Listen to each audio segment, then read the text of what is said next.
is.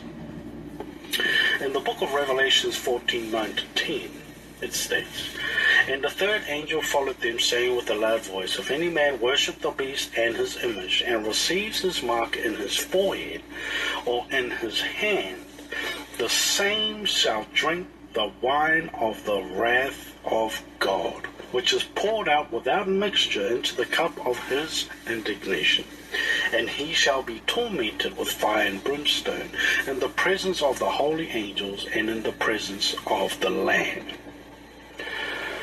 According to this verse, the wrath of God, without a shadow of doubt, is the abomination. The abomination is much worse than any earthquakes, World War III, economic collapse, civil wars, and a so-called pandemic, because the abomination puts an end to grace. Here are some verses dispensationalists use to justify their interpretation of a pre-rapture. In the book of Matthew 24, verse 40-41, quote, "Then shall two be in the field, the one shall be taken and the other left. 2 women shall be grinding at the mill, the one shall be taken and the other left." Dispensationalists teach that the ones taken first is the rapture of the saints. But this is not talking about the rapture. These verses is talking about those who have taken the abomination. In the book of Matthew 13, verse 30, quote, "Let both grow together until the harvest. And in the time of harvest I will say to the reapers, Gather ye together first the tares, and bind them in bundles to burn them, but gather the wheat into my barn." So it is the tares, those who have taken the abomination, that are gathered first. In the book of Revelations 3, verse 10, it states, "Because thou hast kept the word of my patience, I also will keep thee from the hour of temptation, which shall come upon all the world, to try them that dwell upon the earth." Now the dispensationalists teach that the word keep means raptured. God will rapture his church out before the hour of temptation. Now, just recently, what was the greatest temptation that came upon the whole earth? Just recently, what threatened the livelihoods of mankind worldwide? That's right, the abomination was that temptation. In the book of Psalms 91, verse 10-11, it states, "There shall no evil befall thee, neither shall any plague come nigh thy dwelling. For he shall give his angels charge over thee, to keep thee in all thy ways." Now the abomination is the plague, and those who refused it, God kept from it. Confirmation in the book of Revelations 15, verse 2, states, "And I saw, as it were, a sea of glass mingled with fire, and them that had gotten the victory over the beast, and over his image, and over his mark, and over the number of his name, stand on the sea of glass, having the harps of God." Again, confirmation in 1 Thessalonians chapter 5, verse 4. "But ye, brethren, are not in darkness, that that day, or the abomination, should overtake you as a thief." In the book of Revelation 6, verse 17, "For the great day of his wrath is come," that is, past tense, "and who shall be able to stand?"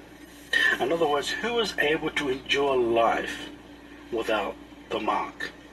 In the book of Philippians, chapter 1, verse 29, states, "For unto you it is given in the behalf of Christ, not only to believe on him, but also to suffer for his sake." So we are to suffer for his sake, not to escape suffering. How else are we to be refined? or made ready. In the book of 1 Thessalonians chapter 1 verse 2, quote, "And to wait for his Son from heaven, whom he raised from the dead, even Jesus, which delivered us from the wrath to come." Now the dispensationalists teach that the word delivered in this verse means raptured out. But what it actually means is to deliver us from his wrath, the abomination. Okay, in the book of Matthew 10:22, "And ye shall be hated of all men for my name's sake, but he that endureth to the end shall be saved." Endureth, not raptured out. In the book of Luke 21, verse 35 to 36, quote, "For as a snare shall it come on all of them that dwell on the face of the whole earth. Watch ye therefore, and pray always, that ye may be accounted worthy to escape all these things that shall come to pass, and to stand before the Son of Man." Now the dispensationalists also teach that the word escape in this verse means raptured out, to escape the tribulation period. Now the meaning of snare is trap, it's deception. Recently, what snare came upon the whole earth? That's right, the abomination. Who escaped it? Those who refused it. In the book of 1 Thessalonians chapter 5 verse 9, "For God hath not appointed us to wrath, but to obtain salvation by our Lord Jesus Christ." Now the dispensationalists teach that God's true believers will not take part in the 7-year tribulation. They will be raptured out before the tribulation starts. But the true meaning is that those who refuse the abomination were not appointed unto his wrath. In the book of John 17 verse 15, quote, "I pray not that thou shouldest take them out of the world, but thou shouldest keep them from the evil." Okay?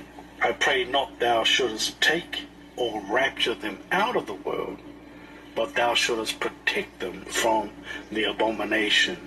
The abomination is evil. The majority of the churches taught a very popular dispensational pre-trib false teaching. But my Bible tells me that truth is not popular. Truth is unpopular. In the book of Matthew chapter 7 verse 13 to 15, quote, "Enter ye at the strait gate, for wide or popular is the gate, and broad is the way that leadeth to destruction, and many there be which go in thereat.